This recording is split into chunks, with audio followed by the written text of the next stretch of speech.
नमस्कार, मैं doctor Rupa Mangalani, associate professor political science department में।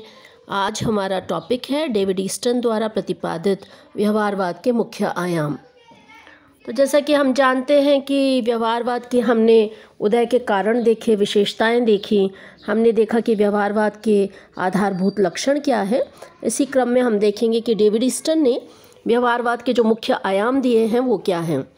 तो मैं आपको बताना चाहती हूँ कि डेविड ईस्टन जो है वो व्यवहारवाद के प्रतिपादक माने जाते थे और उन्होंने the current meaning of behaviourism में व्यवहारवाद के मुख्य आयामों की रचना की है।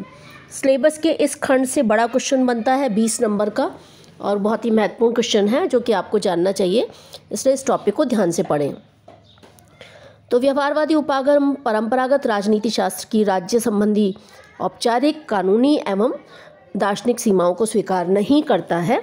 यह अपने आनुभविक एवं सैद्धांतिक विश्लेषण की इकाई व्यक्तियों और समूहों के व्यवहार को मानता है।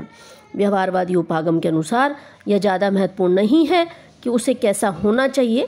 मूल्यों का महत्व हो सकता है, लेकिन व्यवहारवादी आदर्शों तथा आनुभविक तथ्यों में अंतर करते हैं। राजनीति का अध्ययन करते समय मानव के आचरण का अध्ययन राजनीतिक संस्थाओं के औपचारिक ढांचे के अध्ययन से ज़्यादा महत्वपूर्ण है, ये व्यवहारवाद का कहना है। तो डेविड ईस्टन ने व्यवहारवाद के कुछ उद्देश्य निर्धारित किए हैं और उन्होंने इसे बौद्धिक आधारशिला का नाम दिया है। इसके आधार पर इस समस्त आंदोलन का भवन खड़ा है। तो आइए जानते हैं व्यवहारवाद की बौद्धिक आधारशिलाएं क्या हैं। तो मुख्य रूप से व्यवहारवाद की बौद्धिक आधारशिलाएं 8 हैं। पहला नियमितताएं यानी कि रेगुलेटरीज, दूसरा सत्यापन अर्थात वेरिफिकेशन, तीसरा तकनीक यानी टेक्निक, चौथा परिमाणीकरण या क्वांटिफिकेशन जिसे कहा जाता है, पांचवा मूल्य या वैल्यूज़, छठा क्रमबद्धीकरण सिस्टमेटाइजेशन, सातवां विशुद्ध विज्ञान प्योर साइंस और आठवां समग्रता यानी इंटीग्रेशन। तो व्यवहारवाद के ये मुख्य 8 अनुलक्षण हैं जिसे कि हमें डिटेल देखना चाहिए। तो पहली बात है व्यवहारवाद की नियमितताएं। व्यवहारवादी ये मानते हैं कि राजनीतिक व्यवहार के सामान्य सिद्धांतों को खोजा जा सकता है।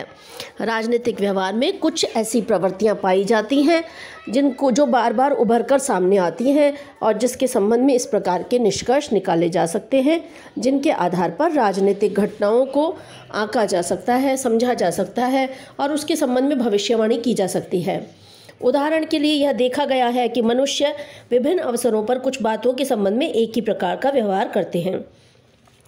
कई बार चुनावों के समय मतदाता एक के बाद दूसरे चुनाव में प्राय एक ही व्यक्ति अथवा राजनीतिक दल को अपना मत देते हैं और उनके इस अनवरत व्यवहार को उनकी सामाजिक, आर्थिक, जातीय पृष्ठभूमि में झांक कर देखा जा सकता है। व्यवहार की नियमितताओं के आधार पर निकाले गए निष्कर्षों के प्रकाश में राजनीतिक घटनाओं को अधिक आसानी से समझा जा सकता है और उसके संबंध में भविष्यवाणी की जा सकती है। राजनीति विज्ञान इस प्रकार अनंतोगत्वा एक ऐसे विज्ञान का रूप ले सकता है जिसमें विश्लेषण और भविष्यवाणी दोनों की क्षमता हो। दूसरी बात है सत्यापन। व्यवहारवादी मानते हैं कि मानवीय व्यवहार के संबंध में उपलब्ध ज्ञान को आनुभविक मानकों के आधार पर सत्यापित किया जा सकता है। वस्तुतः सत्यापन विधि वैज्ञानिकता का आधार है और इसके अंतर्गत संग्रहित जानकारी का सत्यापन किया जा सकता है। तो व्यवहारवादी मानते हैं कि मानव व्यवहार के संबंध में एकत्रित सामग्री को हम फिर से जांच सकते हैं, परख सकते हैं और इसी को सत्यापन कहते हैं। तीसरा मुख्य लक्षण है तकनीक। व्यवहारवादी शोध सामग्री का संग्रह करने और उसकी व्याख्या करने में सही ढंग की तकनीकों के प्रयोग को बहुत अधिक महत्व देते हैं और मानते हैं कि शोध कार्यों में ऐसे उपकरणों और तकनीकों का प्रयोग करना चाहिए जिसके आधार पर सुसंगत, विश्वसनीय और प्रेक्षण योग्य सामग्री को जुटाया जा सके। व्यवहारवादियों के अनुसार शोधकर्ता को अपनी शोध पद्धतियों के संबंध में सतर्क और आलोचनात्मक बने रहने की दृष्टि से प्रश्नावली, गणितीय प्रतिरूप, अनुरूपण आदि परिष्कृत उपकरणों का प्रयोग करना चाहिए। चौथी विशेषता है परिमाणीकरण। व्यवहारवादियों के अनुसार उपलब्ध सामग्री तथा तथ्यों में स्पष्टता व निश्चितता लाने के लिए परिमापन और परिमाणीकरण किया जाना चाहिए। उनके अनुसार आधार सामग्री की छानबीन के लिए अस्पष्ट गुणात्मक निर्णयों के स्थान पर परिमापन और अन्य कठोर पद्धतियों का सहारा लिया जाना चाहिए। इस कारण आवश्यक है कि अन्य सामाजिक विज्ञानों के समान ही राजनीति विज्ञान में भी शोध की आधार सामग्री का परिमाणीकरण किया जाए और निष्कर्ष भी परिमाणात्मक आधार सामग्री पर ही निर्धारित हो। पांचवी मुख्य विशेषता मूल्यों की है। व्यवहारवादी मानते हैं कि जो मूल्य है उनकी खोजबीन राजनीति विज्ञान में मूल्यात्मक व्याख्या आवश्यक नहीं है। वो कहते हैं कि मूल्यों और तथ्यों को आपस में एक दूसरे से मिलाना नहीं चाहिए। मूल्यों और तथ्यों को एक दूसरे से अलग अलग रखा जाना चाहिए। मूल्य क्या होते हैं? लोकतंत्र, समानता, स्वतंत्रता, ये सभी मूल्य हैं। तो व्यवहारवादी कहते हैं कि वैज्ञानिक विश्लेषण के लिए उसी सीमा तक मूल्यों को दृष्टि में रखा जा सकता है जिस सीमा तक वे राजनीतिक व्यवहार को निश्चित करते हैं, किंतु अनुसंधानकर्ता के लिए स्वयं को व्यक्तिगत मूल्यों से दूर रहकर किसी समस्या का अध्ययन किया जाना चाहिए। दूसरे शब्दों में व्यवहारवादियों के अनुसार राजनीति का वैज्ञानिक अध्ययन आनुभविक प्रणालियों के माध्यम से ही किया जा सकता है और उसका नैतिक प्रश्नों से कोई संबंध नहीं है। अर्थात तथ्य ही महत्वपूर्ण है और मूल्य अधिक महत्वपूर्ण नहीं है, ऐसा व्यवहारवादियों का मानता है।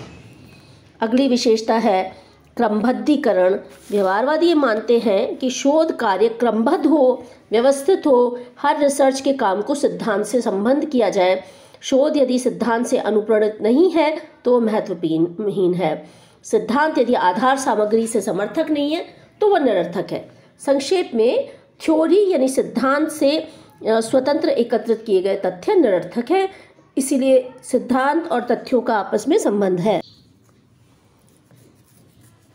व्यवहारवादियों की डेविड ईस्टन के अनुसार व्यवहारवाद की सातवीं विशेषता विशुद्ध विज्ञान है।